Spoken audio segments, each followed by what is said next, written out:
Welcome to our podcast, Her Story on International Women's Day, a podcast that amplifies women's voices and celebrate their achievements. I am Lee, your host for today, and we are diving into the inspiring stories of women who are making a difference in the world, just like our very special guest for today. Get ready to be inspired and uplifted by her as we shine a spotlight on this incredible woman, and I look up to her as well very much, and she'll be able to share some insights and create an impact in shaping our future. Ladies and gentlemen, everyone, let's welcome Associate Professor and a Director of Learning Services of Torrens University. Let's welcome Robyn Latimer. Hi, Robyn. Hi, Hey, Lee. Thank you for having how me. are And what an you? introduction. No pressure. Of course, like I'm inspired today because the associate professor and the director of learning service of TA is here, and for International Women's Day, just perfect timing, Robyn. And thank you so much for your time today. Is everything okay? Yeah, this week Yes, busy as yes, usual. it's always busy, but that's okay. Look at you; you look very dignified. All right, Robyn, can you share a pivotal, maybe moment in your life that shaped of who you are today? Wow. um, that's hard. There's certain ones I could go to. I think in the context of today for International Women's Day, one that does come to the fore is when I was a young teenager. I think I was probably only about 13. I recall a particular time when I was going to a number of events with my parents, and I was being asked over and over again what my father did, and I noticed no one was asking what my mother did. So that bias and assumption really hit me, and I just began by answering the question with what my mother did, which was a little bit naughty of me at the time, but and kind of enjoying it.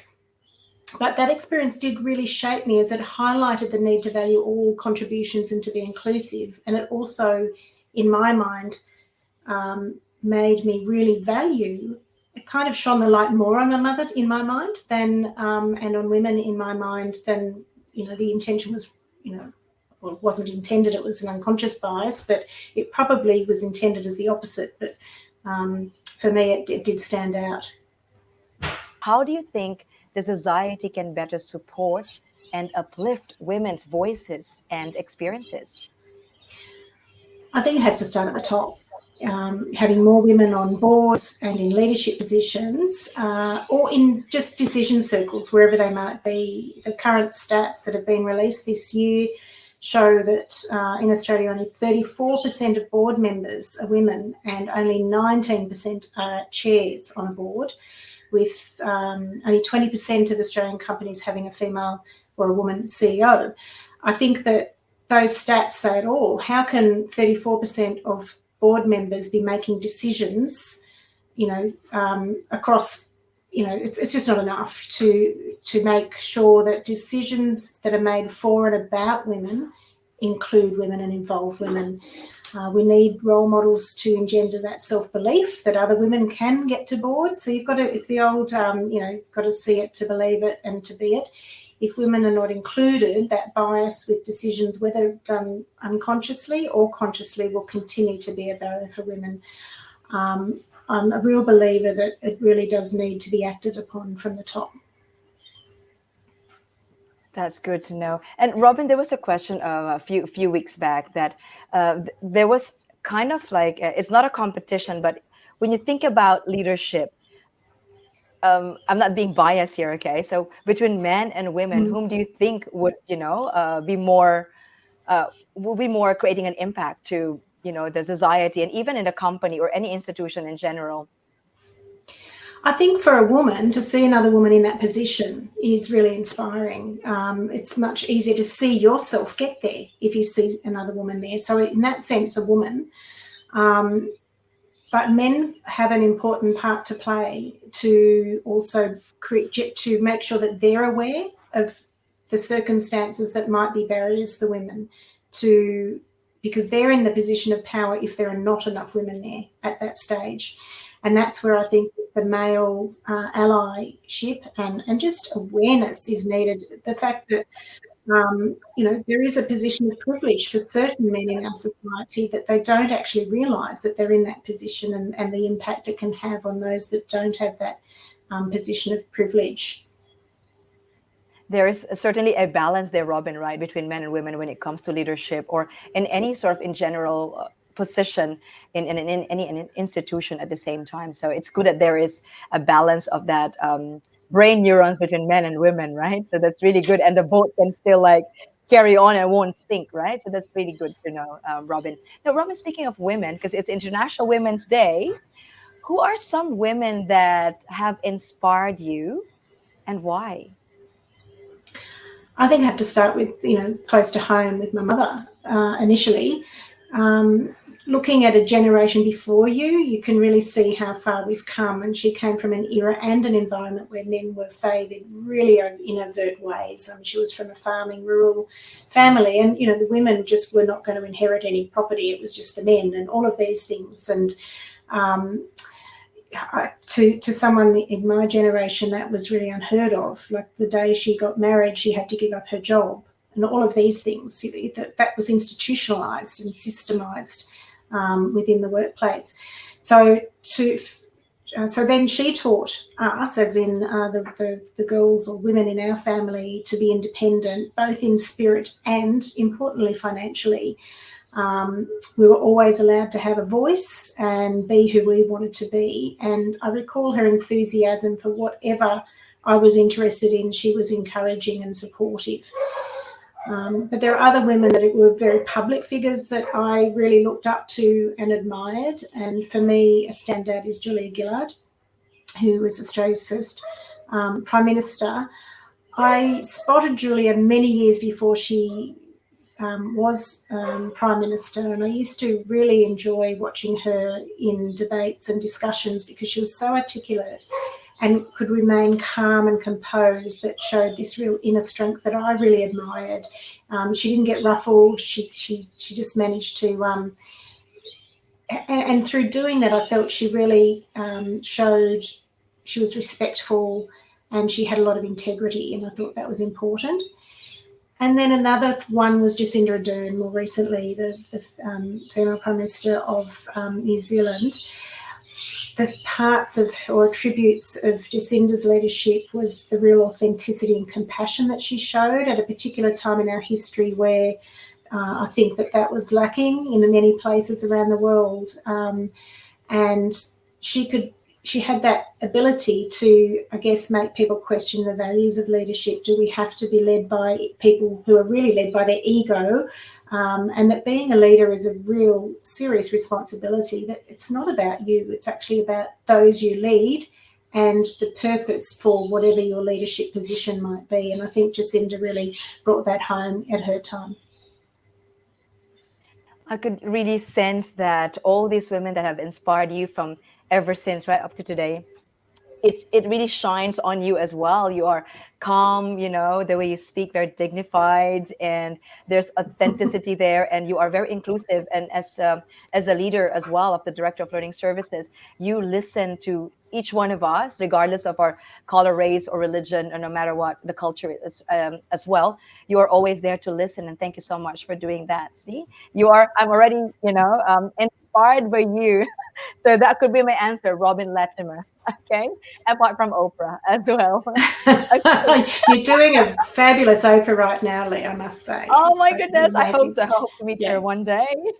But anyways, that's really good, and I'm sure a lot of our viewers right now would be thinking about, yeah, who are those women, in our generation or our previous generation who have inspired us of who we are today. And it's very important, right? And we can also pay it forward and inspire other women to create more impact to other people. So that's really good to know, Robyn. Thank you.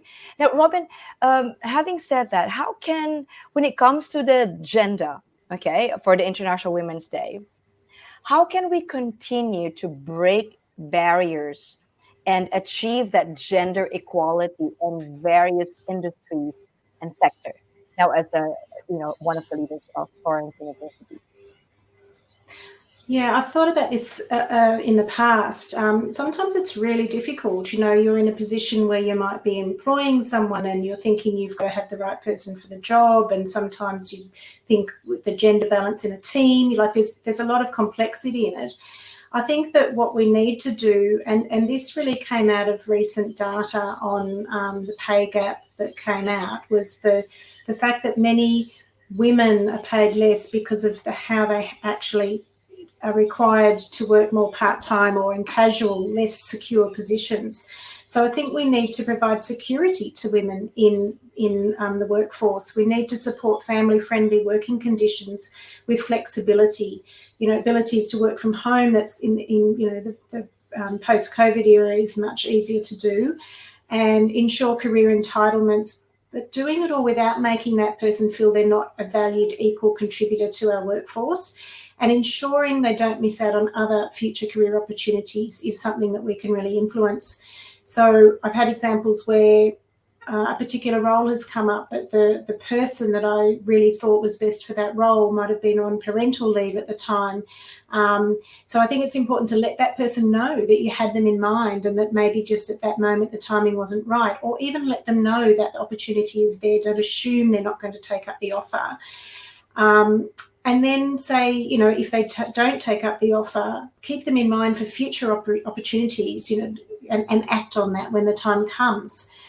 I think that not everybody's able to be the loud people that speak up, but you can do things through your own actions, and often they're more influential than you might realise. And I think the more you do speak up, bit by bit, the easier it becomes. And if you're not someone that's able to speak up in certain forums, you find yourself where you think something's not right and change needs to take place, you can support others who do speak up. So just you've got to find what's the right fit for you and where you can make influence and positive influence as needed within your sphere of influence in whatever position you're in.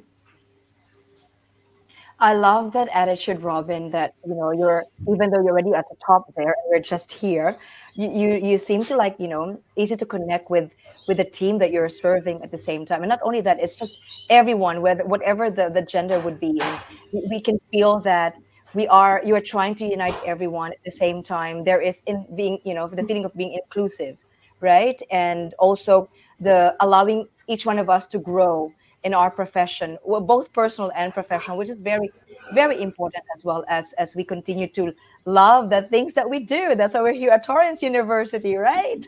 And Yeah. and speaking of Torrens University, what initiatives or projects are you currently working, like, or to, like, empower women, especially at Torrens University, the committee of Torrens University, or maybe community in general?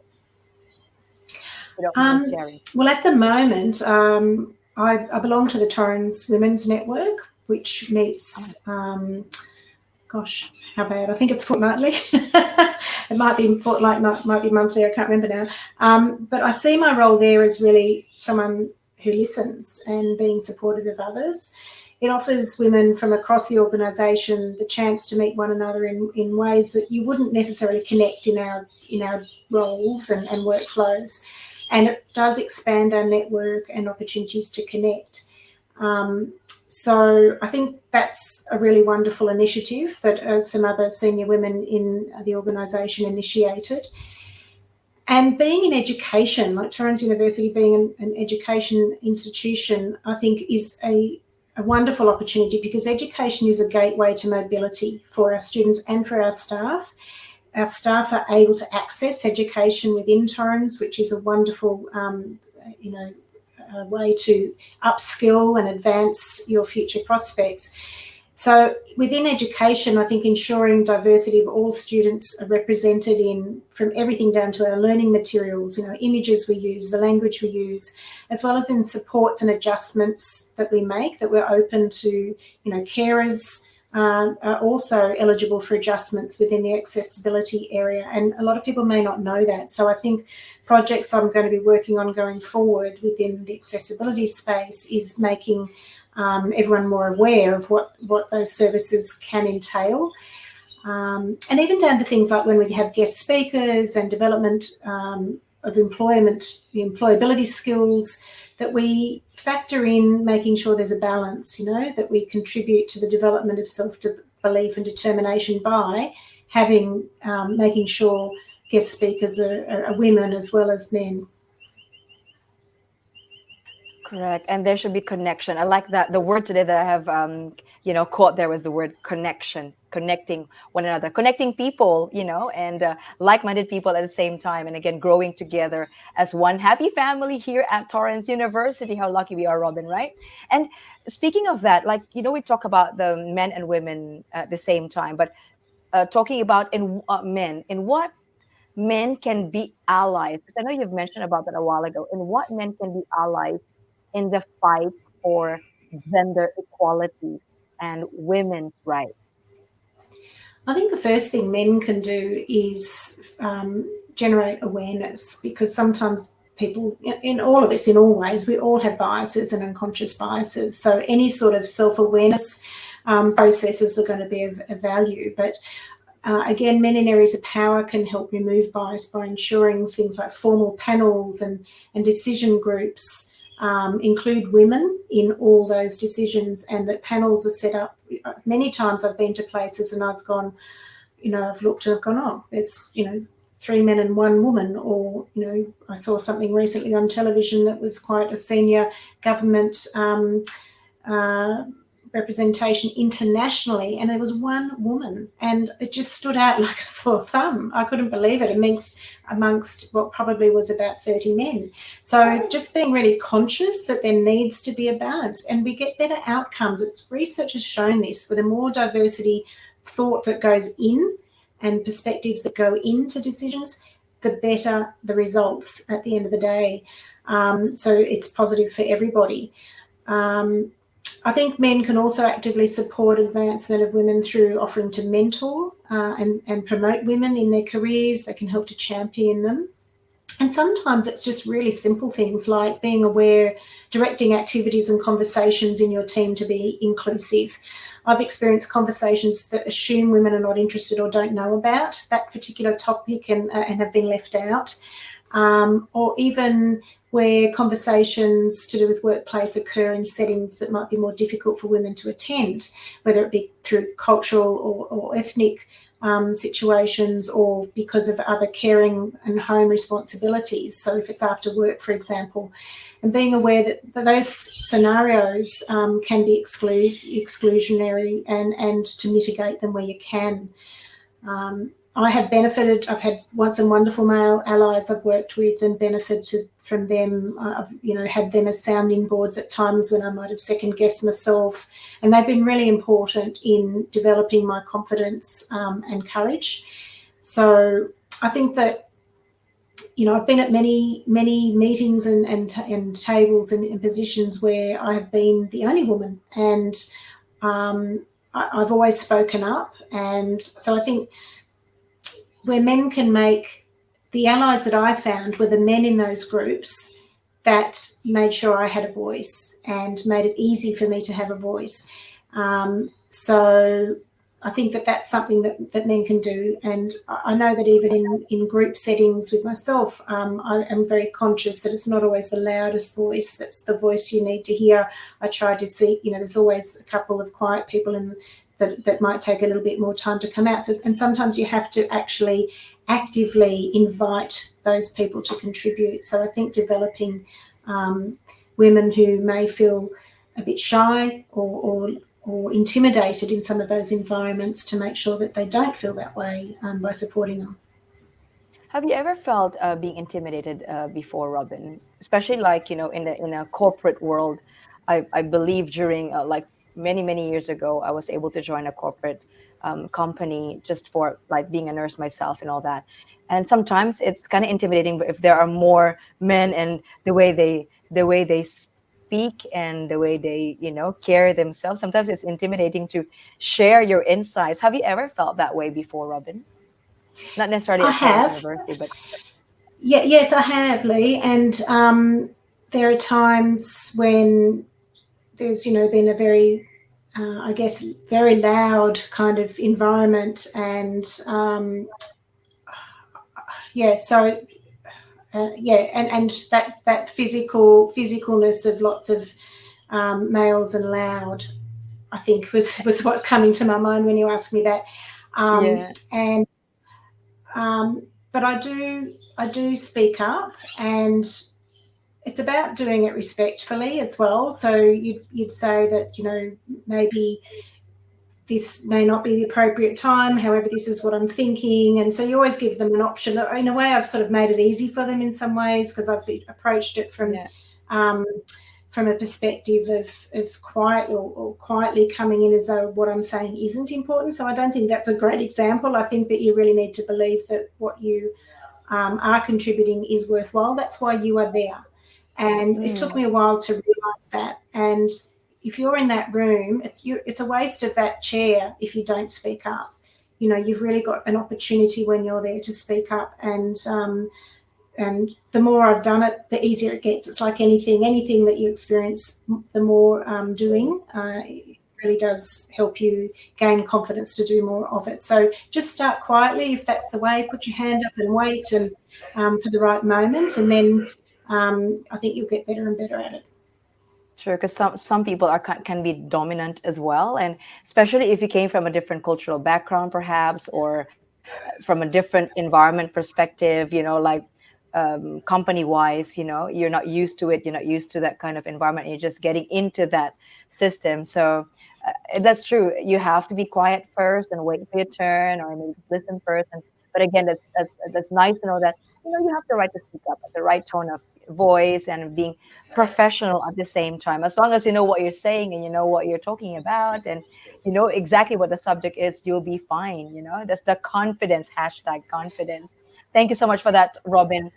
And I could listen to you all day, Robyn. I love that storytelling. You could be a storyteller too, Robyn. Don't you know that? Apart from being a social professor and director of learning services, you can be a storyteller as well. I can listen all day on podcasts, you know.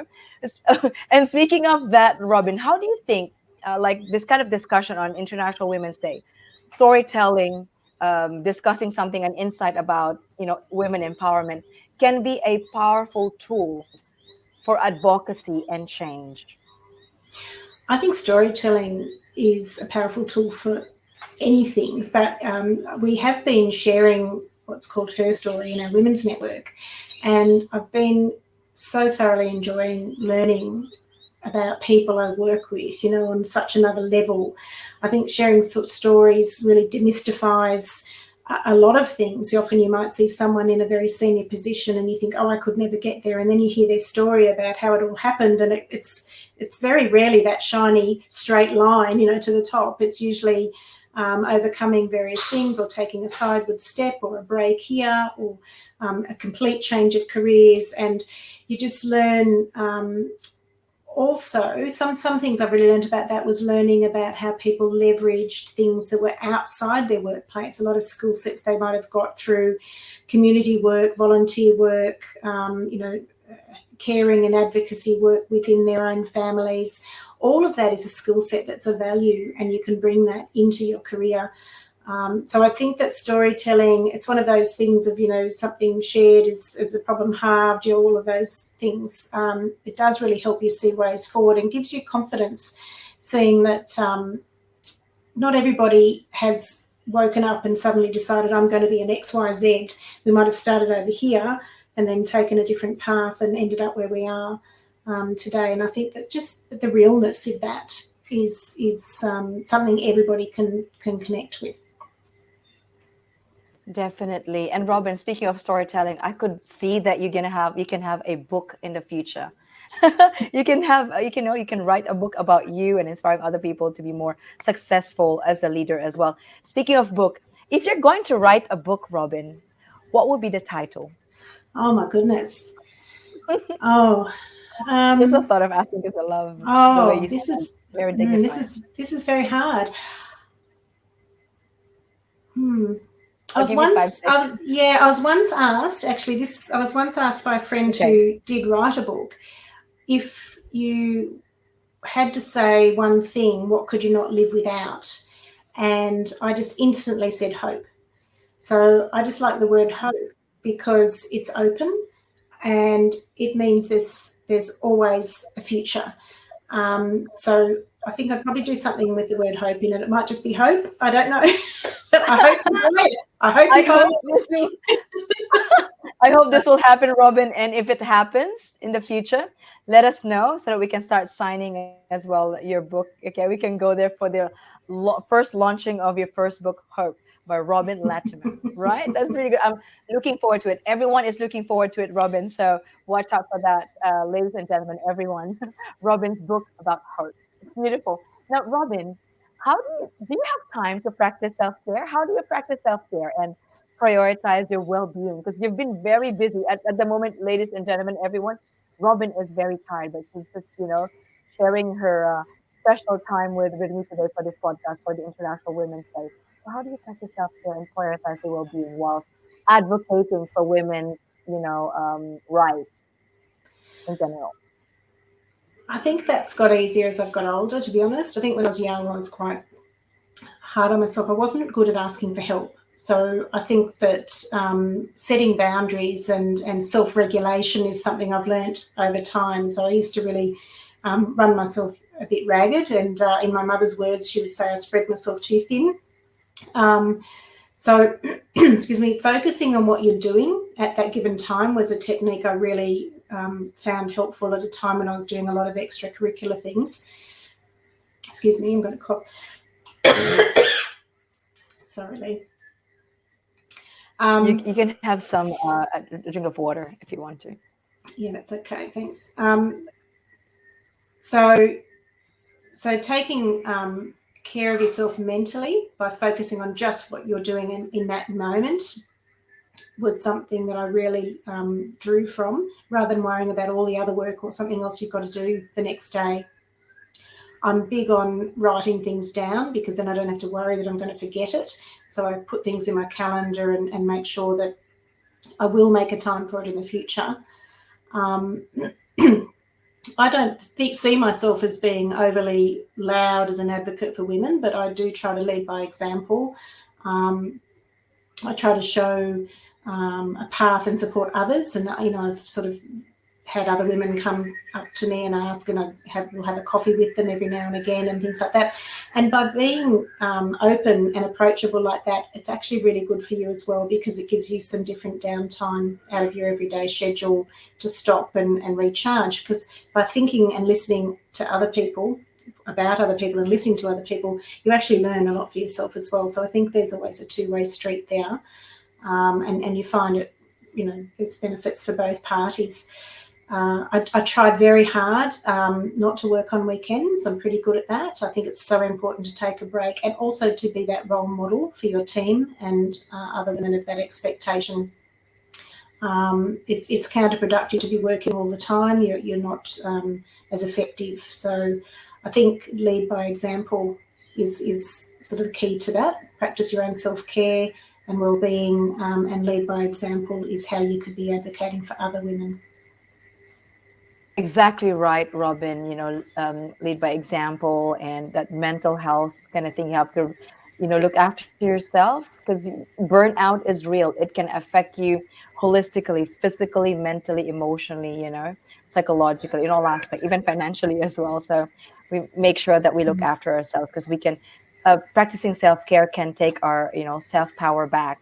And again, the word recharge is very important. And of course, most importantly, do not bring your work at home, especially on a weekend. You've got to have time for everything, time for your family, time for yourself. So thank you so much for sharing that, Robyn. Very inspiring as well, and allowing us to realize, like, yeah, there's a time to work, there's a time to enjoy as well our own life with our family and within ourselves. Beautiful. Robyn, what are your hopes and aspirations for future generation of women around the world? Well, I have a son and a daughter, so I hope they both have equal opportunities in life. And I've been very conscious in raising them, raising the son to be good to women and vice versa for the daughter. I really hope that they have a sense of freedom and they're not held back. I want them to be autonomous, really importantly, feel safe in work and life in general, for all women around the world. that women have agency and see other women represented and visible so that they know what they can do and what they can be going forward. I think it's also important just to talk about respect for intersectionality and the multitude of women's identities, whether it be across race, class, sexuality, disability. Essentially, I just hope for acceptance for all human rights, and because women's rights are human rights at the end of the day, to be able to determine their futures wherever they are, whoever they are in the world, and to have choice of how they want to lead their life. That's lovely to hear from you, Robyn. I'm feeling like, I'm very inspired today and I want to do something. I want to make a difference, in the world in the future. Why not? It's not yet too late. Whatever your age, it's time to move forward and keep going and inspire other people and be successful. Now, I know you've already mentioned about your aspiration. Is there any, or are there any advice that you could give to the younger women right now who is listening at this time, striving to make a difference in the world, or regardless of the age, who wants to strive to make a difference in the world? Um, I think for younger women, really be yourself. We come back to that authenticity, because that's what makes you unique, and that will be your value contribution. If someone else has already done it, or is it, what can you bring to the table that's different? So believe in who you are and believe in yourself. Be a role model for other women coming through, and support one another, and network with one another, and test and push boundaries where you can. I know not everybody wants to be, loud and out there, but there are some ways you can make little differences and changes. I know that I've got amazing women in my workplace and in my life, and I've come across so many that just simply don't know how good they are. So they need to be told and they need to be championed. So make sure you do that and take initiative to contribute to change positively where you can. And more often than not, when you speak up, others are thinking it. They're just not ready to say it, and they'll come up and join you. Remember to celebrate success. It's really easy for us to just sort of hide it under the rug and keep moving forward. It's important to celebrate success. And I think I mentioned it before, but value and leverage skill sets that you might have developed outside traditional work environments, whether it be through passion projects or interests, because they all count in making up who you are and lead to the different contributions you can make. Sometimes it's always something you've done on the side to work that can really come in and add value to your workplace. Yes, but I think self-belief is a big one, and find out who you are, because then you can see what drives you, and it will really help you know where you want to go. Once you know what drives you, it's going to help you find where your fit is, your best fit, and your best contribution is. Definitely. And Robyn, whilst we're talking right now, I can feel that you have a great growth mindset, and that is very important. You're embracing that positivity. There is resilience there. You cultivate that resilience. Is such a great example to everyone. And of course, you look after your well-being, and which is really important. And you said be yourself. Of course, that's self-awareness and self-discovery. Otherwise, you won't be able to empower other people if you're not being empowered. You can't teach other people if you're not teachable.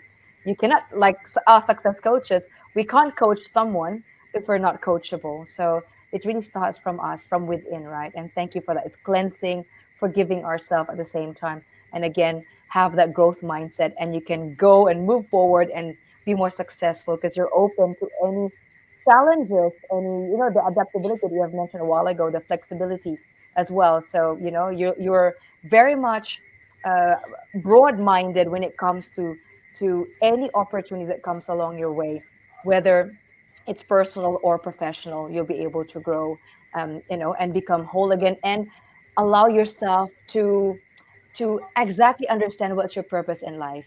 And that's what we have, the passion meets purpose. Let's create a world where passion meets purpose. Thank you so much for that, Robyn.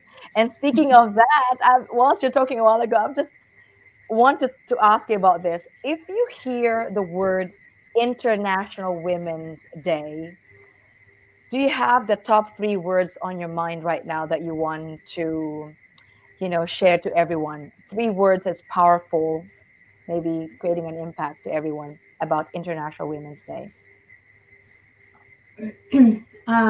Fair, um,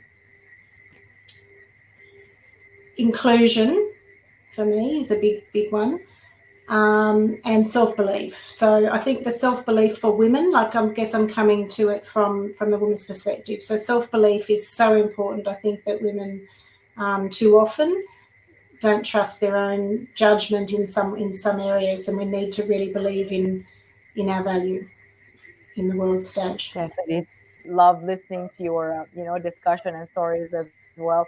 I wish we could talk all day, but I know you have to have time for yourself, for your, you have to look after your well-being too. Thank you so much, Robyn, for your time today. You are amazing and you are so empowering as well. And you have created an impact to each one of us. I hope that this is only the beginning and we'll have more podcasts or broadcasting to do next time. Yeah. Is that right, Robyn? Thank you so much, Lee. It was an honour to be on your podcast. You are a natural, and I'm sure that Oprah would be inspired. I hope so. Thank you so much, everyone, for keeping us company today. Me and Robyn are, we had a great time today. This Her Story podcast is a motivational insights on women's leadership and advocacy. So hopefully you felt very much inspired today and empowered by the incredible stories and discussions shared to us by Robyn on this day, on the International Women's Day. So remember, every woman's story is worth telling and celebrating. So please join us once again next time for our next exciting podcast. So stay amplified. Always remember, you have the power to create the life that you desire. This is Lee. Thank you so much for watching and stay tuned for our next episode. See you then. Bye.